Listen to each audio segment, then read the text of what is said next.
ನಮ್ಮಿಬ್ರದ್ದು reels photos ಗೀಟೋಸ್ ಎಲ್ಲ ಹಾಕಿದಾಗ ತುಂಬಾ ಜನ ಕಂಗ್ರಾಚುಲೇಷನ್ಸ್ ಎಲ್ಲ ಹೇಳೋರಿದ್ದಾರೆ. ಅಂಡ್ ಎಷ್ಟೋ ಜನ ನನ್ ಕೇಳ್ತಿದ್ದಾರೆ, ಇದು ನಿಮ್ದು ರಿಯಲ್ ಮದ್ವೆ ಆಯ್ತಾ? ಇಲ್ಲ, ಮತ್ತೆ ಆಗ್ಬಿಡಿ ಅಲ್ಲ, ಯಾರನ್ನ ಪೂರು ನಿಮ್ ಜಸ್ಟ್ ಮ್ಯಾರಿಡ್.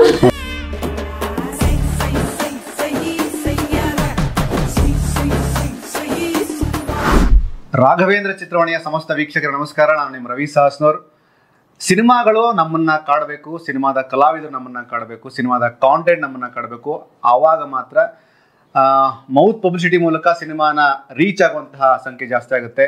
ಯಾವಾಗ ಒಂದು ಸಿನಿಮಾ ತನ್ನ ಮೇಕಿಂಗು, ತನ್ನ ಸಾಂಗ್ಸು ಮತ್ತು ತನ್ನ ಟ್ರೇಲರಿಂದ ಎಲ್ಲರನ್ನ ಅಟ್ರಾಕ್ಟ್ ಮಾಡುತ್ತೋ ಅಂಥ ಸಿನಿಮಾವನ್ನು ನಾವು ಪ್ರೀತಿಸಬೇಕು. ಅಂಥದ್ದೊಂದು ಸಿನಿಮಾ ಜಸ್ಟ್ ಮ್ಯಾರಿಡ್.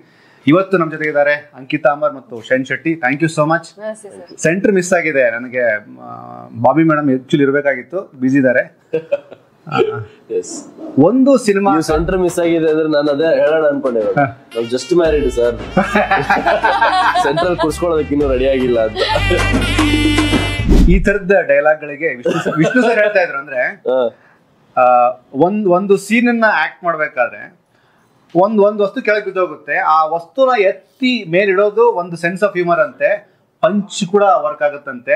ನಾ ಹೇಳೋಕ್ಕಿಂತ ಮುಂಚೆ ಶೇನ್ ಅವ್ರ ಒಂದು ಪಂಚ್ ಕೊಟ್ರು ಸೆಂಟರ್ ಬಗ್ಗೆ. Very nice. ನಾನು ಅಂದ್ರೆ apart from as a media, apart from as a anchor, ನಾನು ನಿಮ್ಗಳನ್ನ ತುಂಬಾ ಫಾಲೋ ಮಾಡಿ. ಫಾರ್ ಎಕ್ಸಾಂಪಲ್, ನಿಮ್ಮ ಎಲ್ಲ ಸಿನಿಮಾಗಳನ್ನ ಆಲ್ಮೋಸ್ಟ್ ನೋಡಿದ್ದೀನಿ ನಾನು. 1-2-3 ಮಿಸ್ ಆಗಿರ್ಬೋದು. ತುಂಬಾ ಸೆನ್ಸಿಬಲ್ ಆದಂತಹ ಪಾತ್ರದ ಮೂಲಕ ನಿಮ್ಮನ್ನ ನೀವು ಪೋರ್ಟ್ರೇ ಮಾಡಿದಂಥವ್ರು.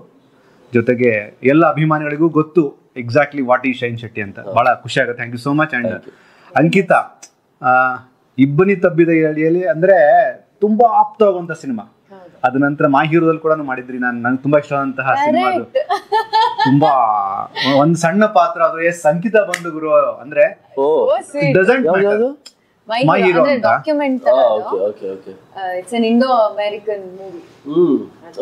ಒಂದು ಸಣ್ಣ ಪಾತ್ರ ಆದ್ರೂ ಅಂದ್ರೆ ಕಲಾವಿದರು ಯಾವಾಗ ಪಾತ್ರವನ್ನ ಜೀವಿಸ್ತಾರಲ್ಲ, ಚಿಕ್ಕದೋ ದೊಡ್ಡದೋ ಅಂತ, ಅವಾಗ ಮಾತ್ರ ನನಗೆ ಖುಷಿ ಆಯ್ತು. ಅದ್ರ ಜೊತೆಗೆ just married and next Uppi sir ಜೊತೆಗೆ ಅದನ್ನ ಆಮೇಲೆ ಮಾತಾಡೋಣ.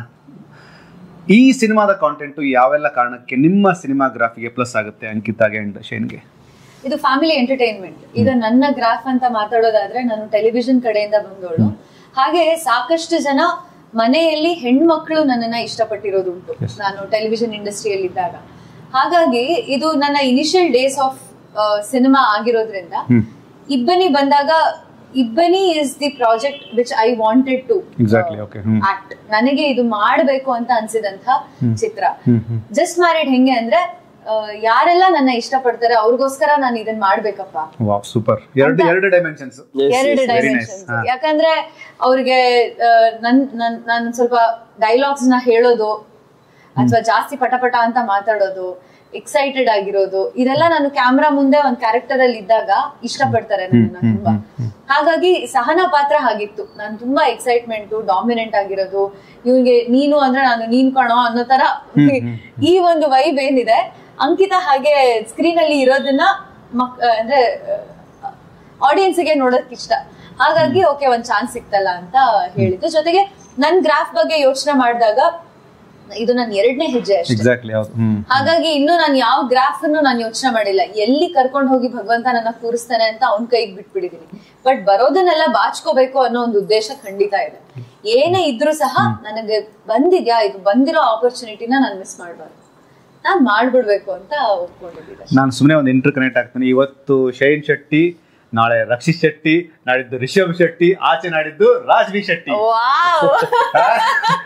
ಚೆನ್ನಾಗಿ ಅಂದ್ರೆ ಕನ್ನಡ ಚಿತ್ರರಂಗ ಕಂಡಂತಹ ಪ್ರತಿಭಾವಂತ ಕಲಾವಿದರು ಯಾರೇ ಆಗ್ಲಿ, ಅಂಕಿತಾ ಆಗ್ಲಿ, ಶೈನ್ ಆಗ್ಲಿ, ಬೇರೆ ಯಾರೇ ಆಗ್ಲಿ, ಎಲ್ರಿಗೂ ಸಮೃದ್ಧಿಯಾಗಿ ಅವಕಾಶಗಳು ಸಿಗಬೇಕು. ಸಿಕ್ಕಾಗ ನಿಮ್ಮ ಆ ಒಂದು ಟ್ಯಾಲೆಂಟ್ ನ ಎಕ್ಸ್ಟ್ರೀಮ್ ಲೆವೆಲ್ ನೀವು ತೆಗೆದುಕೊಂಡು ಹೋಗ್ತೀರಿ. ಅದು ಶೈನ್ಗೆ ಬಹಳ ರಿಲೇಟ್ ಆಗುತ್ತೆ. ಅಂದ್ರೆ 15-16 ಸಿನಿಮಾ ನಾ ಫಾಲೋ ಮಾಡಿದ್ದೀನಿ ಆಲ್ಮೋಸ್ಟ್ ಅವ್ರದ್ದು. ಕೊನೆಗೆ ಮರ್ಯಾದೆ ಪ್ರಶ್ನೆ ನಾನು ಸಪೋಸ್ ನಾನು ಇಂಟರ್ವ್ಯೂ ಮಾಡಬೇಕಾಗಿತ್ತು, ಕಾರಣಾಂತರಗಳಿಂದ ಆಗ್ಲಿಲ್ಲ. ಒಬ್ಬ ಕಲಾವಿದ ತನ್ನ ಮಿತಿ ಮೀರಿ, ಅಳತೆ ಮೀರಿ ಬೆಳೆಯೋದಕ್ಕೆ 2-3 ವಿಷಯಗಳು ಬೇಕು. ಒಂದು, ಗಟ್ಟಿಯಾದಂತಹ ಕಾಂಟೆಂಟ್ ಬೇಕು, ಅದನ್ನ ಎಕ್ಸಿಕ್ಯೂಟ್ ಮಾಡುವಂತ ಒಂದು production house as well director ಬೇಕು. ಜೊತೆಗೆ ಆ ಕಲಾವಿದನಿಗೆ ಒಂದು ಸಣ್ಣ ಸ್ಪೇಸ್ ಬೇಕು. ಸಿಕ್ಕಂತ ಸ್ಪೇಸ್ ಅನ್ನ ಶೈನ್ ತುಂಬಾ ಚೆನ್ನಾಗಿ ಇಲ್ಲಿ ತನಕ ಯೂಸ್ ಮಾಡ್ಕೊಂಡ್ ಬಂದಿದ್ದೀರಿ. ಜಸ್ಟ್ ಮ್ಯಾರಿಡ್ ಹೇಗೆ ಕನೆಕ್ಟ್ ಆಗುತ್ತೆ ನಿಮಗೆ? ಅಂದ್ರೆ ಇದುವರೆಗೂ ಇವ್ರು ಹೇಳ್ದಂಗೆ ನಾವು ಚೂಸ್ ಮಾಡಿರೋದು ಇದ್ ಮಾಡ್ಬೇಕು, ಈ ಪಾತ್ರನ ಈ ರೀತಿ ಮಾಡ್ಬೇಕು ಅಂತ. ಬಟ್ ಜಸ್ಟ್ ಮ್ಯಾರಿಡ್ ಇದೆಲ್ಲದಕ್ಕಿಂತಲೂ ಸ್ವಲ್ಪ ವಿಭಿನ್ನ. ಏನಕ್ಕೆ ಅಂತ ಹೇಳಿದ್ರೆ, ಇದು ಅಜ್ನಿ ಸರ್ ಒಂದು ಡ್ರೀಮ್ ಏನಿತ್ತು, ಬಾಬಿ ಮೇಡಮ್ ಡೈರೆಕ್ಷನ್ ಮಾಡ್ಬೇಕು ಅನ್ನೋದು. ಆ ಡೈರೆಕ್ಷನ್ಗೆ ನಮ್ಗೆ ಬಂದ್ ಕತೆ ಹೇಳಿದ್ರು, ನಾವು ಕತೆ ಇಷ್ಟ ಆಯ್ತು, ಒಪ್ಕೊಂಡ್ವಿ. But at the same time ಇಲ್ಲಿ ನಾವು ಒಂದು ಪಾತ್ರ ಆಗೋದಕ್ಕೆ ಹೊರಡ್ತೀವಿ. ಇಲ್ಲೂ ಕೂಡ ಒಂದು ಪಾತ್ರ ಆಗಿದ್ದೀವಿ. ಬಟ್ ಇಲ್ಲಿ ಇದರ ಟ್ರೀಟ್ಮೆಂಟ್ ಬೇರೆ ಇತ್ತು. ಪ್ರತಿ ಸೀನ್ಗೂ ಕೂಡ ಮೇಡಮ್ದು ಒಂದು ರೆಫರೆನ್ಸ್ ಇತ್ತು. ಈ ಸಿನಿಮಾದಲ್ಲಿ ಅವ್ರು ಈ ತರ ಮಾಡಿದ್ರಲ್ಲ, ಆ ಒಂದು ಆರ ನನಗೆ ಇದ್ರಲ್ಲಿ ಬೇಕು, ಅದನ್ನ ತಗ್ಸುವಂತ ಪ್ರಯತ್ನ ಮಾಡಿದ್ದಾರೆ.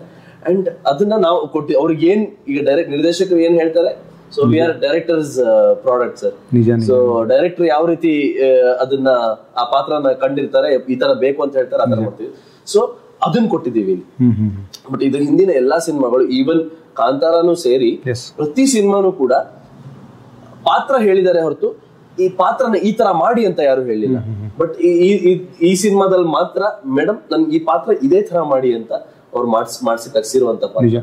ಬಟ್ ಬೇರೆ ಎಲ್ಲ ನಿರ್ದೇಶಕರು ಕೂಡ ಆ ಒಂದು ನೀವು ಆಕ್ಟ್ ಮಾಡೋ ಟೈಮಲ್ಲಿ ಅವರಿಗೆ ಅಲ್ಲಿ ಏನೂ ಇಲ್ಲ, ನಂಗೆ ಈ ತರ ಬೇಕು ಅಂತ ನಮ್ಗೆ ತುಂಬಿಟ್ಟಿದ್ರೆ ನಾವು ಅದನ್ನ ಪ್ರಿಪೇರ್ ಮಾಡಿದ್ವಿ. ಇಲ್ಲಿ ಆ ಪ್ರಿಪೇರ್ ಆಗೋದಕ್ಕೂ ಅವಶ್ಯಕತೆ ಇರ್ಲಿಲ್ಲ ಅಂತ ಅನ್ಸ್ತು ನನ್ಗೆ. ಯಾಕಂದ್ರೆ ಎವ್ರಿಥಿಂಗ್ ನನ್ಗೆ ಹಿಂಗೆ ಬೇಕು, ಅವ್ನು ಹಿಂಗೆ ಕೈ ಎತ್ತಬೇಕು, ಇದೇ ಟೈಮಲ್ಲಿ ಅವನು ಸೀನ್ ಬೇಕು, ಇದೇ ಟೈಮಲ್ಲಿ ಅವ್ನು ನಗ್ಬೇಕು, ಇದೇ ಟೈಮಲ್ಲಿ ಅವ್ನು ಕಣ್ ತಿರ್ಗಿಸಿ ಅಂಕಿತ ನೋಡ್ಬೇಕು ಅನ್ನೋದು ಕೂಡ ಬಾಬಿ ಮೇಡಮ್ ನ ವಿಷನ್ ಆಗಿತ್ತು. ತುಂಬಾ ಮೈನ್ಯೂಟ್ ಪಾಯಿಂಟ್ಸ್ ಎಲ್ಲವೂ ಡೆಫಿನೆಟ್ಲಿ ಅಲ್ವಾ. ಅಂಡ್ ಆಲ್ಸೋ ನಿಮ್ಗೆ ಅದೇ ಅಂದ್ರೆ ಇದು ಅಂದ್ರೆ ನೀವು ತುಂಬಾ ಡೀಪ್ ಆಗಿ ಹೊಕ್ಕಿ ಮಾಡ್ಬೇಕು ಅನ್ನುವಂತ ಇದು ಇರ್ಲಿಲ್ಲ.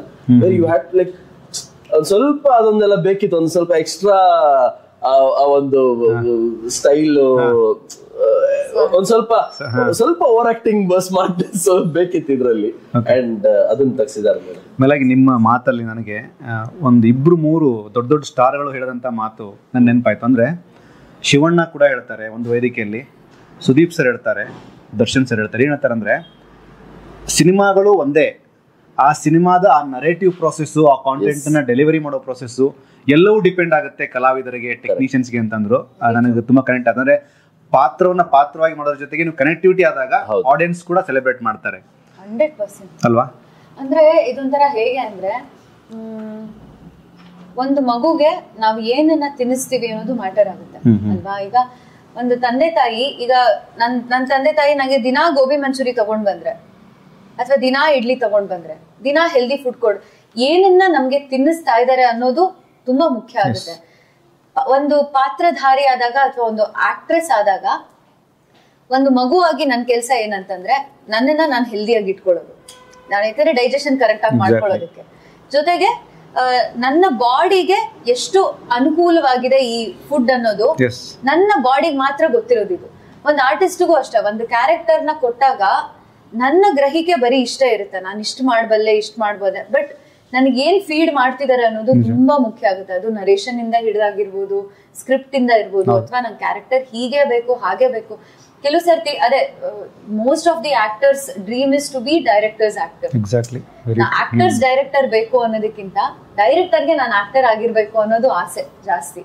ಇದು ಹಾಗೆ. ಈಗ ಕೆಲವು ಕಡೆ ಇವ್ರು ಹೇಳ್ದಂಗೆ ಕೆಲವು ಸಂದರ್ಭದಲ್ಲಿ ನಾನೇನೋ ಅಂದ್ಕೊಂಡು ಏನೋ ಮಾಡ್ಬೇಕು ಅಂತ ಅನ್ಕೊಂಡಿರ್ತೀನಿ, ಸಡನ್ ಆಗಿ ಡೈರೆಕ್ಟರ್ ಬಂದು ಅದ್ ಹಂಗಲ್ಲ ಹಿಂಗ್ ಬರ್ಬೇಕು ಅಂತಂದ್ರೆ ಕಣ್ಣು ಮುಚ್ಚಿ ಅದಕ್ಕೆ ತಲೆ ಬಾಗ್ಬೇಕಷ್ಟೇ. Even that's not wrong, their perspective ಆಗಿರುತ್ತೆ. ಎಕ್ಸಾಕ್ಟ್ಲಿ. ಅದನ್ನ ದಟ್ ಇಸ್ ಏನಂತಾರೆ, ದಟ್ ಇಸ್ ದ ನಿಯಮ sir. Captain of the ship sir. Exactly. So captain of the ship ಯಾವ ಕಡೆ ಡೈರೆಕ್ಟ್ ಮಾಡ್ತಾರೋ ಅಲ್ಲಿ ತೂಫಾನ್ ಬರ್ತಾ ಇದ್ರು ನಾವು ಆ ಕಡೆ ನುಗ್ಲೇಬೇಕು.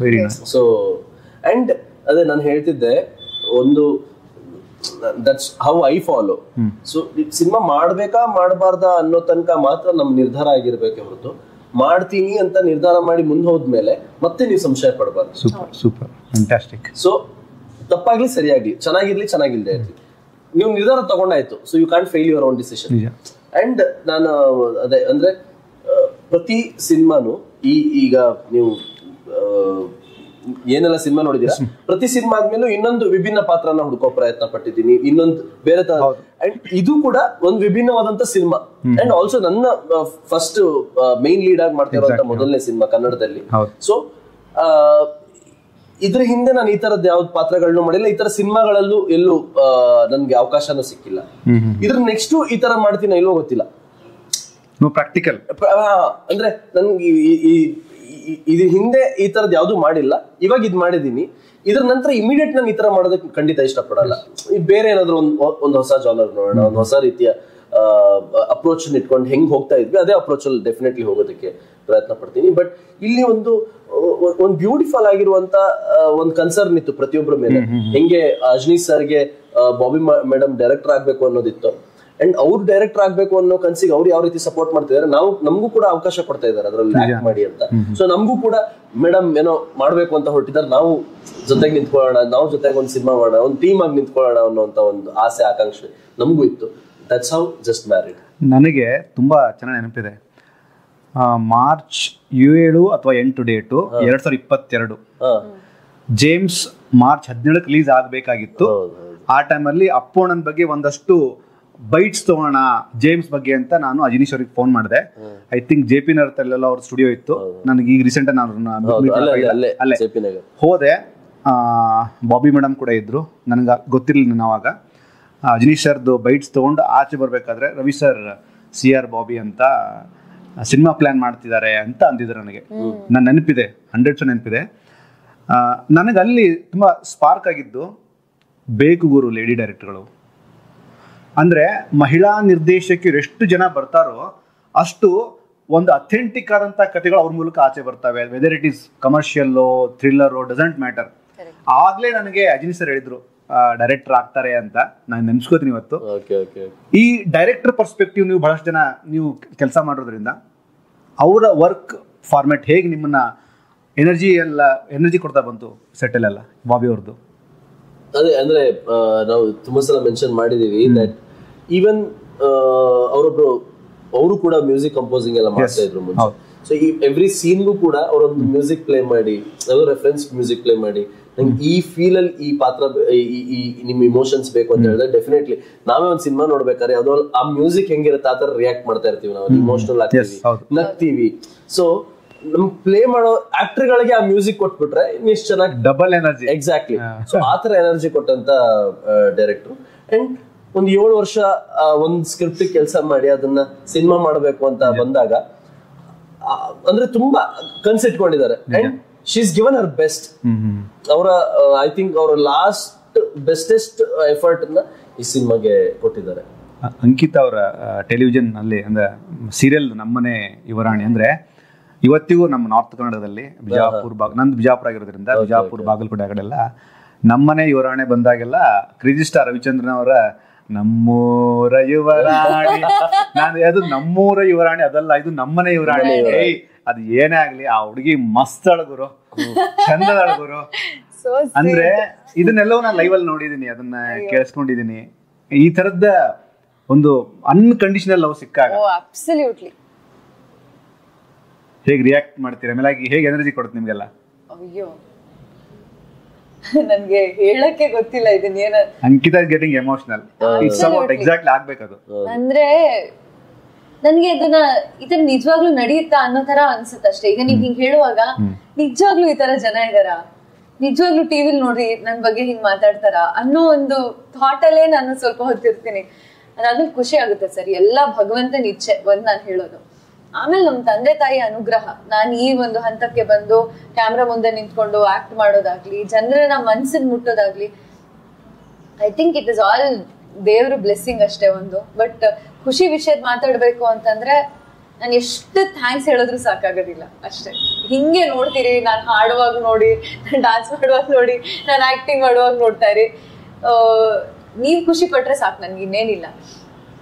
ಅಯ್ಯೋ ನನ್ಗೆ ನಿಜವಾಗ್ಲೂ ಸರ್ ನಂಗೆ ನಮ್ಮನೆ ಯುವರಾಣಿ ಅಂದಾಗ ಅದಾಗ್ಬೇಕು. ನೀವ್ ಯಾವಾಗ ಅಂದ್ರೆ ಆಗ್ಲೇ ಇವನ್ ಶೈನ್ ಕೂಡ ಇಲ್ಲಿ ತನಕ ನಾನು ಮಾಡಿದಂತಹ ಸಿನಿಮಾಗಳ ಬಗ್ಗೆ ಅಂತ ಒಂದ್ ಹೇಳಿದ್ರಲ್ಲ, ಅಂದ್ರೆ ಆ ಒಂದು ಕೃತಜ್ಞತೆ ಇದ್ದಾಗ ನಿಮ್ಮ ದಾರಿ ತುಂಬಾ ನೀಟಾಗಿ ಓಪನ್ ಆಗುತ್ತೆ. Weather it is success average doesn't matter. ಇಲ್ಲ ಅಂದ್ರೆ ಆ ಗ್ರಾಟಿಟ್ಯೂಡ್ ಇರ್ಬೇಕು ಸರ್. ಅಂದ್ರೆ ಬಂದಿರೋ ದಾರಿ ಅದನ್ನ ಮರ್ತು ಬಿಟ್ರೆ ಆಮೇಲೆ ಎಲ್ಲಿ ಹೋಗ್ತಿದೀವಿ ಅಂತ ಗೊತ್ತಾಗಲ್ಲ. ಅಟ್ಲೀಸ್ಟ್ ನಿಮ್ ಮ್ಯಾಪ್ ಅಲ್ಲಿ ನೋಡಿಬೇಕಾದ್ರೆ ನಿಮ್ ಬಂದಿರೋ ಬನಶಂಕರಿಯಿಂದ RR ನಗರಕ್ಕೆ ಬಂದ್ರೆ ಅಲ್ಲಿ ತೋರಿಸ್ತಾ ಇರುತ್ತೆ ಅದು. ಬ್ಲೂ ಆಗ್ತಾ ಇನ್ನು ಉಳಿದಿದ್ ಬ್ಲೂ ತೋರಿಸುತ್ತೆ ಬಿಟ್ರೆ ಅಲ್ಲಿ ಹಿಂದ್ಗಡೆ ಗ್ರೇ ಇದೆ. ನಿಜ. ಸೊ ಆ ಗ್ರೇ ಯಾವತ್ತು ನೆನಪಿರ್ಬೇಕು. ನಿಜ ಅಲ್ವಾ? ಸೂಪರ್ ಎಕ್ಸಾಂಪಲ್ ಅಲ್ಲ ಆಮೇಲೆ ಅದೇ ಇವ್ರದ್ದೀಗ ನೀವು ಹೇಳ್ತಿದ್ರಲ್ಲ, ಈಗ ನಮ್ಗೆ ಎಷ್ಟು ನಮ್ಮಿಬ್ರದ್ದು ರೀಲ್ಸ್ ಫೋಟೋಸ್ ಗೀಟೋಸ್ ಎಲ್ಲ ಹಾಕಿದಾಗ ತುಂಬಾ ಜನ ಕಂಗ್ರಾಚುಲೇಷನ್ಸ್ ಎಲ್ಲ ಹೇಳೋರಿದ್ದಾರೆ. ಅಂಡ್ ಎಷ್ಟೋ ಜನ ನನ್ ಕೇಳ್ತಿದ್ದಾರೆ, ಇದು ನಿಮ್ದು ರಿಯಲ್ ಮದ್ವೆ ಆಯ್ತಾ? ಇಲ್ಲ ಮತ್ತೆ ಆಗ್ಬಿಡಿ ಅಲ್ಲ, ಯಾರನ್ನ ಅವರು ನಿಮ್ ಜಸ್ಟ್ ಮ್ಯಾರಿಡ್ ಅಂದ್ರೆ ಯೂಶುವಲಿ ನಿಮ್ನ ಯಾರನ್ನ ಮದುವೆ ಆಗಿ ಅಂತ ಹೇಳ್ತಾರೆ, ಒಳ್ಳೆ ಹುಡುಗಿ ಆಗ್ಬಿಡು ಅಂತ ಹೇಳ್ತಾರೆ. ಸೊ ಆ ಒಂದು ಫೀಲಿಂಗ್ ಇವ್ರ ಮೇಲೆ ತುಂಬಾ ಇದೆ ಎಲ್ಲರಿಗೂ ಕೂಡ. ಅಂಡ್ ನಾವು ಯೂಶುವಲಿ ಕಲಾವಿದರಾಗಿ ಈ ನಮ್ ಪಾತ್ರ ಅಂತ ಬಂದಂಗೆ ಏನ್ ಬೇಕೆಲ್ಲ ಹುಡುಗರಿಗೆ ಓಕೆ, ಬಟ್ ಹೆಣ್ಮಕ್ಳಿಗೆ ಅಂತ ಬಂದಾಗ ಇವರು ಯಾವ್ದೋ ಒಂದು ಪಾತ್ರ ಅದಕ್ಕೆ ಏನ್ ಬೇಕು ಎಲ್ಲಾ ಮಾಡ್ತೀನಿ ಅನ್ನೋ ತರ ಇಲ್ಲ. ಅವ್ರದ್ದೇ ಒಂದಿಷ್ಟು ಬೌಂಡ್ರೀಸ್ ಗಳಿದೆ, ಲಿಮಿಟೇಷನ್ಸ್ ಗಳಿದೆ. ಬಟ್ ಅದೆಲ್ಲ ಇದ್ದು ಕೂಡ ಅವ್ರಿಗಿಂತ ಒಳ್ಳೆ ಅವಕಾಶಗಳು ಅಥವಾ ಆಪರ್ಚುನಿಟೀಸ್ ಗಳು ಇದೆ ಅಂತ ಹೇಳಿದ್ರೆ that's purely because of our performance. ಅವ್ರು ಅಷ್ಟು ಚೆನ್ನಾಗಿ ಆಕ್ಟ್ ಮಾಡೋದ್ರಿಂದಾನೇ, ಅಂದ್ರೆ ಪ್ರತಿಯೊಂದು ಪಾತ್ರಕ್ಕೂ ಅಷ್ಟು ಜೀವ ತುಂಬೋದ್ರಿಂದಾನೇ ಅದೇ ಅವ್ರ ಟ್ಯಾಲೆಂಟ್ ಅವ್ರನ್ನ ತಗೊಂಡ್ ಹೋಗ್ತಾ ಇದೆ. It's not her beauty or her glamour. Exactly ಇಲ್ಲ, ತುಂಬಾ ಚೆನ್ನಾಗಿದ್ದಾರೆ, ಅದು ಬೇರೆ ಪ್ರಶ್ನೆ. But it's not the glamour or ಆ ಒಂದು ಎಕ್ಸ್ಟ್ರಾ ಏನೋ ಹಿಂಗ್ ಮಾಡೋಣ, ಅಟ್ಲೀಸ್ಟ್ ನಾನು ಇಲ್ಲಿರ್ಬೇಕು, ನಾನು ರಿಲೇಟಬಲ್ ಆಗಿರ್ಬೇಕು, ರೀಲ್ಸ್ ಮಾಡ್ಬೇಕು, ಫೋಟೋ ಹಾಕ್ಬೇಕು, ಸ್ಟೋರಿ ಹಾಕ್ಬೇಕು, ಅದನ್ನೆಲ್ಲ ಹೊರತುಪಡಿಸಿ ಇರುವಂತ ಒಬ್ಬಳು ನಟಿ. ನಿಜ. ಅಂಕಿತ ಮೇಲಾಗಿ ರೀಸೆಂಟ್ ಆಗಿ ನಿಮ್ಮ ಸಿನಿಮಾದ ಟ್ರೈಲರ್ ಬಂದ ನಂತರ ಒಂದು ಕಡೆ ನಿಮ್ ಗಮನಕ್ಕೆ ಬಂದಿದೆಲ್ಲ ಗೊತ್ತಿಲ್ಲ, ಬಿಗ್ ಬಾಸ್ 7 ಗೆದ್ದಿದ್ದನ್ನ ಒಂದಷ್ಟು ಜನ ಅಂದ್ರೆ ಏನಾಗಿರುತ್ತೆ, ಸಮ್ ಟೈಮ್ಸ್ ಕೆಲವರು ಟೆಲಿವಿಷನ್ ಮಾತ್ರ ಫಾಲೋ ಮಾಡ್ತಿರ್ತಾರೆ, ಕೆಲವರು ಸಿನಿಮಾ ಮಾತ್ರ ಫಾಲೋ ಮಾಡ್ತಿರ್ತಾರೆ. But when it comes to ಒಂದು ಸಬ್ಜೆಕ್ಟ್ ತುಂಬಾ ಚೆನ್ನಾಗಿ ಸೆಲೆಬ್ರೇಟ್ ಮಾಡಲ್ ಬಂದಾಗ, ಏ ಗುರು ಈ ಸರಿ ಬಿಗ್ ಬಾಸ್ ವಿನ್ನರ್ ಇವರು ಅಂದಿದ್ದನ್ನ ಜನ ರೀಕನೆಕ್ಟ್ ಮಾಡ್ತಿದ್ದಾರೆ. ಇಲ್ಲಿ ಒಂದ್ಸರಿ ಹಿಂಗೆ ಹೋಗಿ ವಾಪಸ್ ಬರೋದಾದ್ರೆ Sudeep sir, Bigg Boss and fantastic journey ನಿಮ್ದು.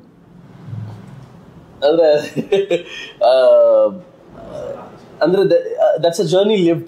ಎಕ್ಸಾಕ್ಟ್ಲಿ. ಅದನ್ನ ಮತ್ತೆ ಪದಗಳಲ್ಲಿ ಹೇಳಿ ಅದನ್ನ ವಿವರಿಸೋದಕ್ಕೆ ಸಾಧ್ಯನೇ ಇಲ್ಲ ಅಂತ ಅನ್ಸುತ್ತೆ.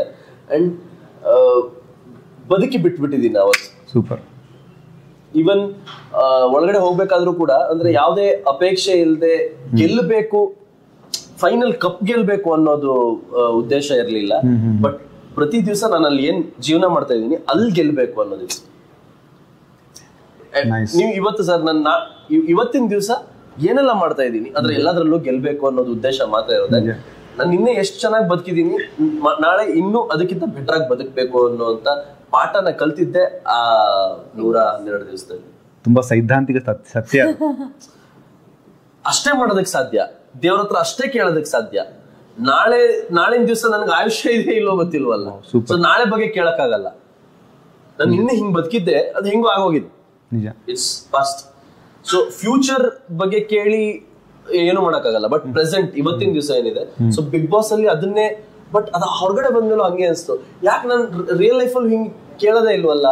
ನಂಗೆ ನಾಳೆ ನಂಗೆ 500 ಕೋಟಿ ಬೇಕು, 1000 ಕೋಟಿ ಬೇಕು ಅಂತ ಯೋಚನೆ ಮಾಡ್ತೀನಿ ಹೊರತು ಇವತ್ತಿನ ದಿವಸ ನಾನು ಏನ್ ಮಾಡೋದಕ್ಕೆ ಸಾಧ್ಯ, ಇವತ್ತಿನ ಡೇ ಅಂಡ್ ಇಡೀ ಡೇನ ಯಾವ ರೀತಿ ಸಂಭ್ರಮಿಸೋದಕ್ಕೆ ಸಾಧ್ಯ ಅಂತ ಯೋಚನೆ ಮಾಡಲ್ವಲ್ಲ ಅಂತ. ಸೊ ಬಿಗ್ ಬಾಸ್ ಅಲ್ಲಿ ಹಂಗೆ ಇದ್ದಿತ್ತು. And because every day counts.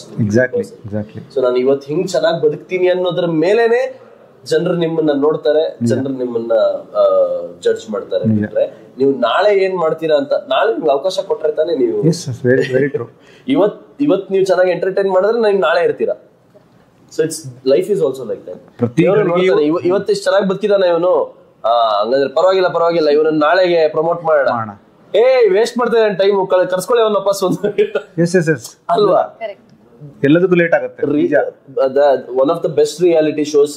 ನಿಮ್ಮ ಜೀವನನ ನೀವು ಹೊರಗಡೆ ಜೀವನ ಏನ್ ಬದುಕ್ತೀರಾ ಅದನ್ನ 100 ದಿವಸದೊಳಗಡೆ ಎಷ್ಟು ಚೆನ್ನಾಗಿ ಬದುಕ್ಬೋದು ಅಂತ ಕಲ್ಸಿ ಹೊರಗಡೆ ಅದು ನಿಮ್ಗೆ ಸಂಭಾವನೆ ಕೊಟ್ಟು ಪಾಠನೂ ಕಲ್ಸಿ ಆಮೇಲೆ ಒಂದು ಪ್ರೈಸು ಕೊಟ್ಟು ಹೊರಗಡೆ ಕಳಿಸುವಂತ ಪ್ಲಾಟ್ಫಾರ್ಮ್ ಅಂದ್ರೆ ಬಿಗ್ ಬಾಸ್. ನೀವು ವಿನ್ನರ್ ಆಗ್ತಿರೋ ವಿನ್ನರ್ ಆಗಲ್ವೋ ಬೇರೆ, ಬಟ್ ಜೀವನದಲ್ಲಿ ಹಿಂಗ್ ಗೆಲ್ಬೇಕು ಅನ್ನೋದು ಕಲ್ತ್ಕೊಂಡಾದ್ರೂ ಬರ್ತೀರಾ. ನಿಜ. ಜೊತೆಗೆ ನನಗೆ ಪ್ರತಿಯೊಂದು ಇವೆಂಟು ಮತ್ತೆ ಅಂಕಿತಾನ ಫಾಲೋ ಮಾಡಿದಾಗ, ಫಾರ್ ಎಕ್ಸಾಂಪಲ್ ಅಂದ್ರೆ ಒಂದು ಬಾಂಡಿಂಗ್ ಅವ್ರು ಕ್ಯಾರಿ ಮಾಡ್ತಾರೆ ಅವ್ರ ಫ್ಯಾಮಿಲಿ ಜೊತೆಗೆ.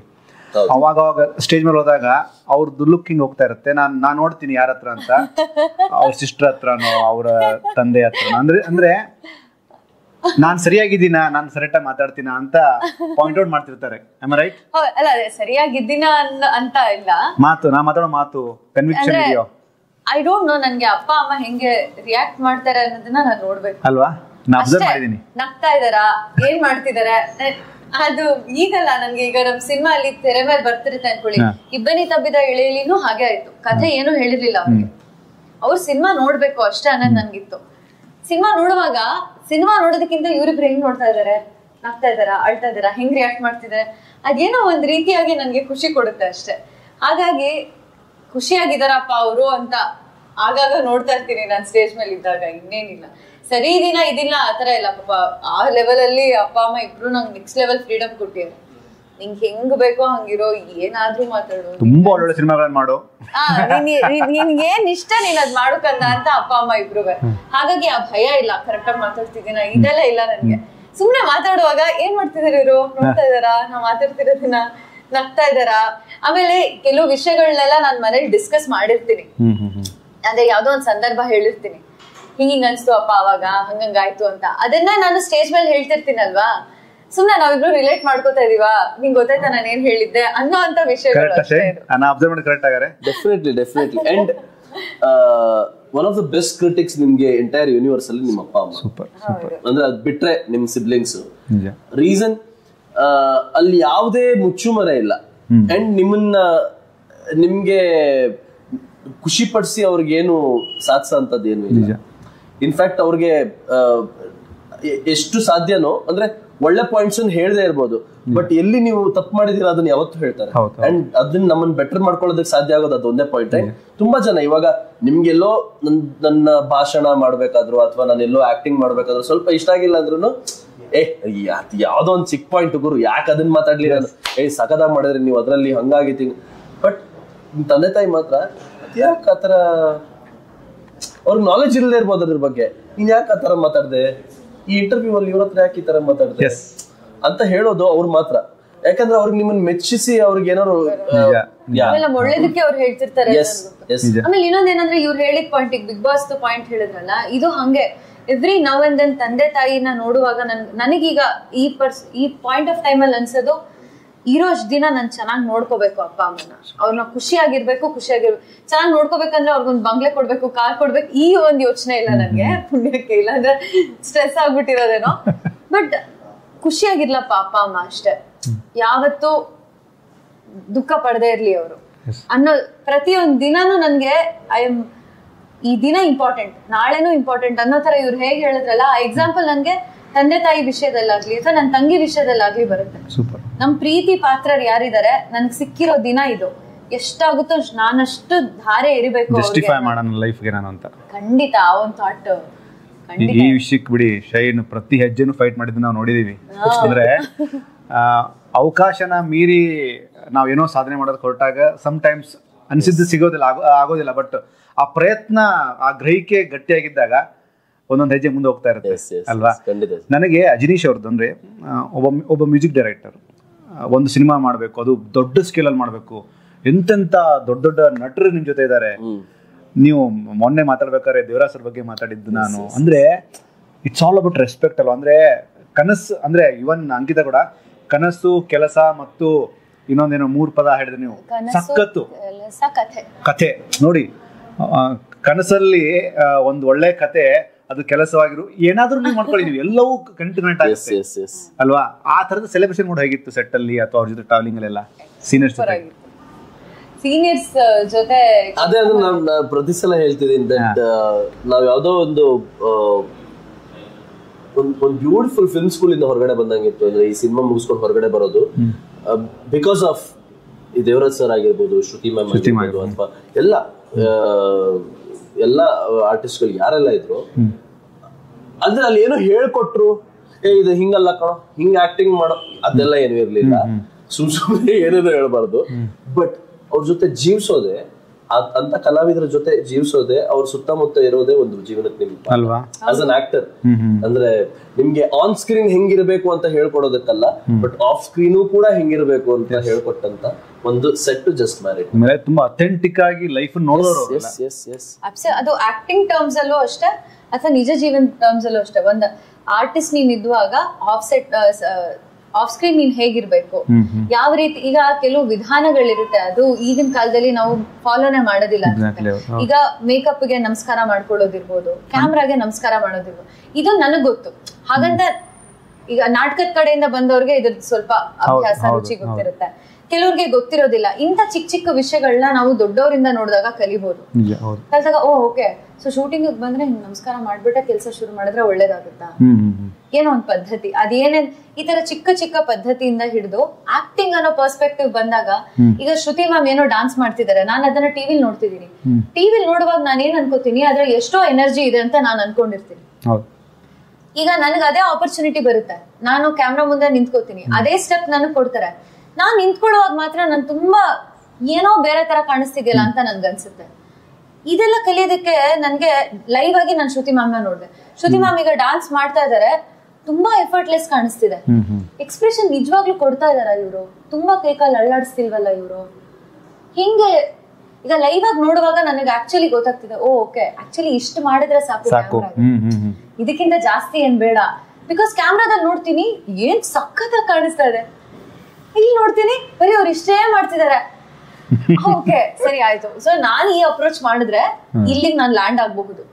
ಸೊ ಒಂದು ಆರ್ಟಿಸ್ಟ್ ಆಗಿ ಕೂಡ ಚಿಕ್ಕ ಚಿಕ್ಕ ಎಲಿಮೆಂಟ್ಸ್ ಇಂಥದ್ದು, ಅವ್ರು ನಿಂತ್ಕೊಳ್ಳೋದಾಗ್ಲಿ, ಲೈಟಿಂಗ್ ಅನ್ನ ಫೇಸ್ ಮಾಡೋದಾಗ್ಲಿ, ಲೈಟ್ ಅನ್ನ ಅರ್ಥ ಮಾಡ್ಕೊಂಡಿರೋ ರೀತಿ ಆಗ್ಲಿ, ದೇವರಾಜ್ ಸರ್ ಆಗಿರ್ಬೋದು, ಶ್ರುತಿ ಮ್ಯಾಮ್ ಇರ್ಬೋದು, ಮತ್ತೆ ಒಂದು ಸೀನ್ ಅನ್ನ ಎಷ್ಟು ಸೀರಿಯಸ್ ಆಗಿ ತಗೋಬೇಕು, ಒಂದು ಸೀನ್ ನ ಎಷ್ಟು ಲವಲವಿಕೆಯಿಂದ ಮಾಡ್ಬೇಕು. ಈಗ ನಮ್ದು ಮದ್ವೆ ಸೀನ್ ಇತ್ತು, ಮದ್ವೆ ಸೀನ್ ಅಲ್ಲಿ ಏನಂದ್ರೆ ಕ್ಯಾಮ್ರಾ ಎಲ್ಲ ಫುಲ್ ದೂರ ಇದೆ, ಇಲ್ಲಿ ಯಾರು ಟೆಕ್ನಿಷಿಯನ್ಸ್ ಇಲ್ಲ, ಯಾಕಂದ್ರೆ ಇಡೀ ಸ್ಟೇಜ್ ನ ಕವರ್ ಮಾಡ್ಬೇಕಿತ್ತು. ಎಲ್ಲಾ ಹಿರಿಯ ಕಲಾವಿದರು ಆ ಸ್ಟೇಜ್ ಮೇಲೆ ಇದಾರೆ. ನನಗ್ ಮಾತ್ರ ಆ ಮೊಮೆಂಟ್ ಸೀರಿಯಸ್ ಆಗಿತ್ತನೋ ಅಂತ ನನ್ಗನ್ಸಿದೆ, ಯಾಕಂದ್ರೆ ನಾನು ತುಂಬಾ ಸೀರಿಯಸ್ ಆಗಿ ಕನ್ಸಿಡರ್ ಮಾಡ್ತೀನಿ. ಹಿಂಗ್ ಕೊಡ್ತಿದ್ದೀನ, ಹಂಗ್ ಮಾಡ್ತಿದ್ದೀನ, ಹಿಂಗ್ ಕರೆಕ್ಟ್ ಆಗಿದ್ಯಾ, ಹಿಂಗ್ ನೋಡ್ಬೇಕಾ, ಹಂಗ್ ನೋಡ್ಬೇಕಾ ಅನ್ನೋದು ನನಗೆ. ಬಟ್ ಅವ್ರೆಲ್ಲರೂ ಎಷ್ಟು ನಕ್ಕೊಂಡು ಎಷ್ಟು ಚೆನ್ನಾಗಿ ಏನ್ ಡೆಲಿವರ್ ಮಾಡ್ಬೇಕು ಅನ್ನೋದನ್ನ ಗೊತ್ತು ಅವ್ರಿಗೆ. ಇವರು ಏನಂತಾರೆ, ವೆರಿ ಸಪೋರ್ಟಿವ್ ವಾಯ್ಸ್. ಬಟ್ ತುಂಬಾ ನಕ್ಕಿದೀವಿ ನಾವು ಆ ಸ್ಟೇಜ್ ಅಲ್ಲಿ ಇದ್ದಾಗ. ನಾನು ಇದೇನಪ್ಪ ಸೀನ್ ಮಾಡ್ತಾ ಇದೀವಿ, ಹಿಂಗ್ ನಗ್ತಾ ಇದಾರಲ್ಲ ಎಲ್ರು ಅಂತ ನಾನು. ಬಟ್ ನಗೋದನ್ನೇ ನಾವು ಡೆಲಿವರ್ ಮಾಡ್ಬೇಕಿತ್ತು ಸೀನ್ಗೆ, ಸೀರಿಯಸ್ ಆಗಿರೋದಲ್ಲ. ಈಗ ನಾನು ಅದ ಸೀನ್ ನೋಡಿದಾಗ, ಆ ಫ್ರೇಮ್ ನೋಡಿದಾಗ ಎಲ್ರು ಎಷ್ಟ್ ಚೆನ್ನಾಗಿ ನಗ್ತಾ ಇದೀವಿ ಅಲ್ವಾ, ಅವ್ರು ಆಕ್ಚುಲಿ ಏನೇನೋ ಮಾತಾಡ್ತಿದ್ರು ಅಲ್ವಾ ಅವಾಗ ಅನ್ನೋದು.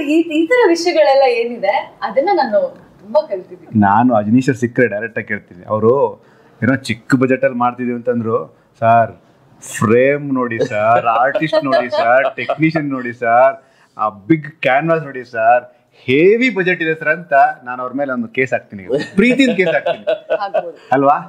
ಅಂದ್ರೆ ರಿಚ್ ಆಗಿದೆ ಪ್ರತಿಯೊಂದು ಫ್ರೇಮು, ಆ ಕಟ್ಕೊಂಡಂತ ಒಂದು ರೀತಿ ತುಂಬಾ ಫ್ಯಾಂಟಾಸ್ಟಿಕ್ ಆಗಿದೆ. ಈ ಟೈಮಲ್ಲೇ ಅಪ್ಪು ಸರ್ನ ಸುಮ್ಮನೆ ಅಂದ್ರೆ ಜೇಮ್ಸ್ನ ನಾನು ತುಂಬಾ ಸಣ್ಣ ಸಣ್ಣ ವಿಷಯಗಳು ಕೂಡ ತುಂಬಾ ದೊಡ್ಡ ಮಟ್ಟಕ್ಕೆ ಒಂದೊಂದು ಎನರ್ಜಿ ಕೊಟ್ಟಂತದ್ದು ವಿಷಯ. ನನಗೆ ತುಂಬಾ ಫೇವ್ರೇಟ್ ಅಪ್ಪಣ್ಣ, ನಿಮಗೂ ಫೇವ್ರೇಟ್, ಎಲ್ರಿಗೂ ಫೇವ್ರೇಟು. ಸುಮ್ಮನೆ ಒಂದು ಅಪ್ಪಣ್ಣ ಒಂದು ನೆನಪು. ಆ ವ್ಯಕ್ತಿನ ಮೀಟ್ ಮಾಡಿ ಒಂದ್ ಸ್ವಲ್ಪ ಟೈಮ್ ಸ್ಪೆಂಡ್ ಮಾಡ್ಬಿಟ್ರೆ ಯು ಕ್ಯಾನ್ ನೆವರ್ ಸೇ ನಿಜ ಇನ್ನೊಂದು ಹೆಸರನ್ನ ಹೇಳೋದಕ್ಕೆ ಸಾಧ್ಯನೇ ಇಲ್ಲ. ಒಂದ್ ಸಿನಿಮಾದಲ್ಲಿ ದರ್ಶನ್ ಸರ್ನ ನೋಡಿರ್ತೀವಿ, ಅವ್ರು ಇಷ್ಟ ಆಗ್ತಾರೆ. ಒಂದ್ ಸಿನಿಮಾದಲ್ಲಿ ಸುದೀಪ್ ಸರ್ನ ನೋಡಿರ್ತೀವಿ, ಅವ್ರು ಇಷ್ಟ ಆಗ್ತಾರೆ. ಆಫ್ಟರ್ ಪಾಯಿಂಟ್ ನಿಮ್ಗೆ ಕನ್ಫ್ಯೂಸ್ ಆಗುತ್ತೆ, ಯಾರು ನಿಮ್ಗೆ ಇಷ್ಟ, ನೀವ್ ಯಾರ ಫ್ಯಾನ್, ಹೌದು ನಾನು ಯಾರ ಫ್ಯಾನು ಅಂತ ಅನ್ಸುತ್ತೆ. ಯಾವತ್ತೂ ಒಂದ್ ಹೆಸರು ಯಾವಾಗ್ಲೂ ಇರುತ್ತೆ, ದಟ್ ಇವ್ರು ಸೂಪರ್ ಆ ಹೆಸರು ಬರೋದಕ್ಕೆ ಸಾಧ್ಯ ಆ ವ್ಯಕ್ತಿಯ ನಟನೆಯ ಫ್ಯಾನ್ ಆದಾಗಲ್ಲ, ಬಟ್ ಆ ವ್ಯಕ್ತಿಯ ಫ್ಯಾನ್ ಆದಾಗ, ಆ ವ್ಯಕ್ತಿಯ ವ್ಯಕ್ತಿತ್ವದ ಫ್ಯಾನ್ ಆದಾಗ. ಸೊ ನಾನು ಅಪ್ಪು ಸರ್ನ ವ್ಯಕ್ತಿತ್ವದ ಫ್ಯಾನ್.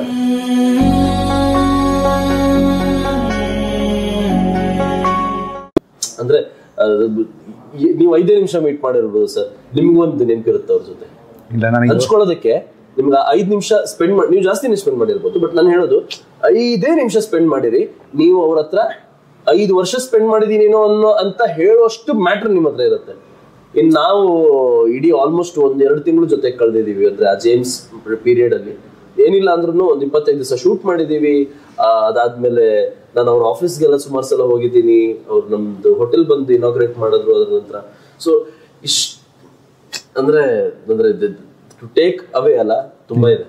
ಅಂದ್ರೆ ಜೇಮ್ಸ್ ಇದೆಲ್ಲವೂ ಕನೆಕ್ಟ್ ಆಯ್ತು. ಜೇಮ್ಸ್ ಟೈಮಲ್ಲೇ ನಾನು ಅಂದ್ರೆ ಬಾಬಿ ಮೇಡಮ್ ಡೈರೆಕ್ಷನ್ ಮಾಡ್ತಾ ಇದ್ದು, ಜೇಮ್ಸ್ ಅಲ್ಲಿ ನೀವಿದ್ದು, ಅಪೂರ್ಣ, ಇವನ್ ಅಜನೀಶ್ ಸರ್ಗೆ ತುಂಬಾ ತುಂಬಾ ಇಷ್ಟವಾದಂತ ನಟ.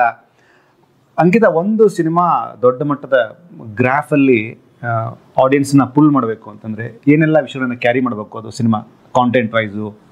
ಕಾಂಟೆಂಟ್ ಅಷ್ಟೇ. ಕಾಂಟೆಂಟ್ ಇಸ್ ದ ಕಿಂಗ್ ಅಂತಾರಲ್ಲ, ಕಾಂಟೆಂಟೇ ಹೀರೋ, ಕಾಂಟೆಂಟೇ ಹೀರೋಯಿನ್, ಕಾಂಟೆಂಟೇ ಎಲ್ಲ.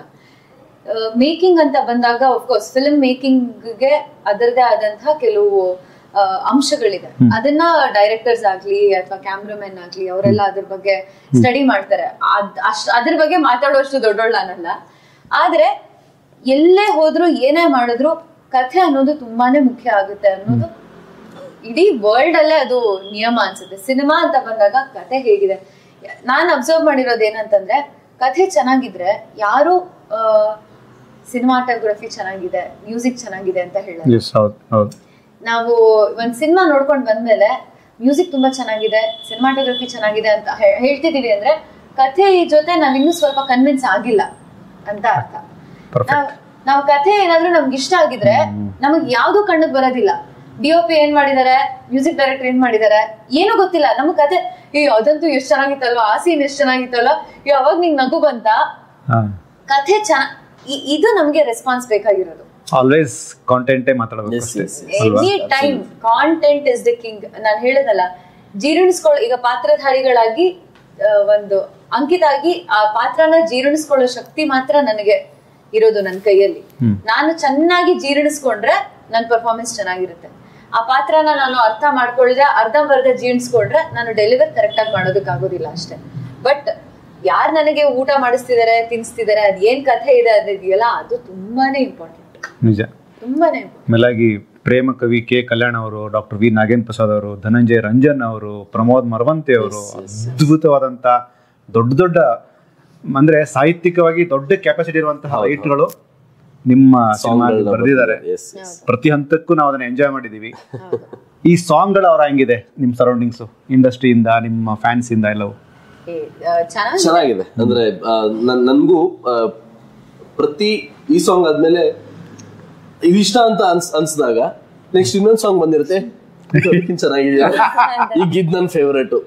ಸೊ ಕೊನೆ ಸಾಂಗ್ ತನಕನು ಇದ್ ನನ್ ಫೇವರೇಟ್ ಅಂತ ಆಗ್ತಾ ಹೋಗಿದೆ ನಮ್ಮ ಸಿನಿಮಾದಲ್ಲಿ. So that's the R. And see ನಂಗೆ ಹೀರೋ ಸಿನಿಮಾ ಮಾಡಿದಾಗ ನಾನು ಅಜನೀಶ್ ಸರ್ನ ಹೇಳಿದ್ದೆ, ಸರ್ ಸಿನಿಮಾನ ಹೆಂಗ್ ಎಲಿವೇಟ್ ಮಾಡಿದೀರಾ ನಿಮ್ಮ ರೀ ರೆಕಾರ್ಡಿಂಗ್ BGM ಅಲ್ಲಿ, ಬ್ಯಾಕ್ ಗ್ರೌಂಡ್ ಮ್ಯೂಸಿಕ್ ಅಲ್ಲಿ ಅಂತ ಸೂಪರ್ ಆಗಿ ಎಲಿವೇಟ್ ಮಾಡಿದ್ರು. ಇಡೀ ಹೀರೋ ರಿಷಬ್ ಸರ್ ಸಿನಿಮಾನ ಸಿಕ್ಕಾಪಟ್ಟೆ ಎಲಿವೇಟ್ ಹಿಂಗ್ ತಗೊಂಡೋಗಿ ಇಟ್ಬಿಟ್ಟಿದ್ರು ಅದನ್ನ. ಸೊ ಆ ಮ್ಯಾಜಿಕ್ ನಂಗೆ ಮತ್ತೆ ಟ್ರೈಲರ್ ಅಲ್ಲಿ ಕಾಣಿಸ್ತು ಇಲ್ಲಿ, ಕಾಂತಾರ. ಅದು ಅಷ್ಟೇ. ಅಂಡ್ ಈಗ ನೀವು ನಮ್ ಸಿನಿಮಾ ಟ್ರೈಲರ್ ನೋಡಿದ್ರು ಒಂದ್ ವಾವ್ ಅಂತ ಅನ್ಸೋದಕ್ಕೆ ಅದು ಕೂಡ ಎಲಿವೇಟ್ ಮಾಡಿದೆ. Even the music has added a lot of value. Kantara ಒಂದು ದಂತಕಥೆಯ ಭಾಗವಾಗಿದ್ದಾರಾ ಶೇನ್ ಶೆಟ್ಟಿ ಅವರು? ಸುಮ್ನೆ ಫಾರ್ ಕ್ಯೂರಿಯಾಸಿಟಿ ಕೇಳಿದೆ. ಎಸ್ ಅಂಕಿತಾ, ಒಂದು ಲೈನ್ ನಿಮ್ ಸಿನಿಮಾದ ಯಾವ್ದಾರು ಒಂದು ಹಾಡ್ಬೋದು, ಒಂದು ಲೈನ್ ಹಾಡ್ಬೋದು. ನಾವು ಆಕ್ಚುಲಿ ಪ್ಲಾನ್ ಮಾಡಿದ್ವಿ, ಅಂದ್ರೆ ಸೆಂಟ್ರು ಶೇನ್ ಕೂತಿರ್ತಾರೆ, ನಾವು ಅನ್ಕೊಂಡಿದ್ದ ಆ ಕಡೆ ಬಾಬಿ ಮ್ಯಾನ್ ಕೂತಿರ್ತಾರೆ. ನೀವು ಬಂದ ತಕ್ಷಣ ಪೂಜಿಸಲೆಂದೆ ಶೇನ್ಗೆ ಹೂವು ತಂದೆ ಅಂತ, ಅದು ಆಗ್ಲಿಲ್ಲ. ಬಾಬಿ ಮೇಡಮ್ ಇಲ್ಲ, ಆಗ್ಲಿಲ್ಲ. ಒಂದ್ ಹಾಡನ್ನ ಹಾಡಿ. ಖಂಡಿತ ನಮ್ಮ ಸಿನಿಮಾದ ಹಾಡ್ತೀನಿ. ಇದು ಮೊದಲನೇ ಸ್ವಾಗತಾನ, ಸಹಕರಿಸಿದಳ ಸಹಾನ, ನಿನ್ನ ಒಡಗಿಲ್ ಕಣ್ಣ ಒಳಗೆಲ್ಲೋ ಇದೆ ಕರಗೋ ಗುಣ, ಇದು ಮೌನದ ಪ್ರೇಮಯಾನ, ಗುನುಗುನುಗುತ್ತಿದೆ ನಿಜಾನ, ನಿನ್ನ ಬದಲಾಗೋ ನಗೆ ಸನ್ಯಾನ ವಿರಹಾನ. ಸೂಪರ್. ಅಂದ್ರೆ ನಮ್ ಟೀಮ್ ಅವರು ಹೇಳಿದ್ರು, ಇಲ್ಲ ಅಂಕಿತ ಮೇಡಮ್ ಹಾಡಿಸ್ಬೇಕು ನೀವು ಅಂತ. ಓಕೆ, ಪವನ್ ಅಲ್ಲಿ ನನಗೆ ಸಿಗ್ನಲ್ ಮಾಡ್ತಾ ಇದ್ರು ಹಾಡ್ಸಿ ಅಂತ. ಥ್ಯಾಂಕ್ ಯು ಸೊ ಮಚ್, ತುಂಬಾ ಖುಷಿ ಆಯ್ತು. ರಿಕ್ವೆಸ್ಟ್ ನಿಮ್ ಖುಷಿಗೆ ಇದೇ ಹಾಡ್ತೀನಿ. ಎಸ್. ಒಲಿದರು ಚೆನ್ನ ಮುನಿದರು ಚೆನ್ನ ನಿನ್ನ ಸರೆಯೇ ಬಾಳಿ ರಾಮ ತೆರೆಯೋ ಬಾಗಿಲನು ರಾಮ ಪೂಜಿಸಲೆಂದೇ ಹೂಗಳ ತಂದೆ. 3 ಸಲ ಹೆಸರು ಕರೆದ್ರಿ ಇದು. ಯಾರು? ರಾಮ ರಾಮ.